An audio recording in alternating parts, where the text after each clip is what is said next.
விநாயகர் சதுர்த்தி டைமில் நான் அம்மா வீட்டுக்கு போயிருந்தேன்னா மோஸ்ட்லி அதுக்கு தேவையான பொருள் எல்லாமே நான் இங்கேருந்து எடுத்துகிட்டு வந்துடுவேன். அருகம்புல், எருக்கம்பு, வாழை இலை இதெல்லாம் நமக்கு அங்கே கிடைக்கும் தான். கொஞ்சம் தேடி பிடிச்சி எடுக்கிற மாதிரி இருக்கும். வாழை இலைலாம் வந்து நம்ம வீட்டில் இல்லை, பக்கத்து வீட்டில் தான் கேட்டு வாங்குவோம். ஸோ இங்கேருந்தே எடுத்துகிட்டு போயிட்டா நல்லாயிருக்கும்னு சொல்லிட்டு வாழை இலையை கட் பண்ணி எடுத்துக்கிட்டேன். அருகம்புல்லும் எருக்கம்பும் அப்பா பறிச்சுட்டு வந்து கொடுத்துட்டாங்க.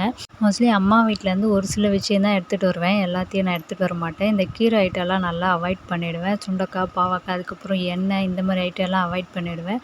என்னெல்லாம் கொண்டு போக முடியுமோ அதை மட்டும் நான் எடுத்துகிட்டு போவேன். நீங்கள் அம்மா வீட்டிலேருந்து என்ன எடுத்துகிட்டு வருவீங்கன்னு கமெண்ட் பண்ணுங்கள்.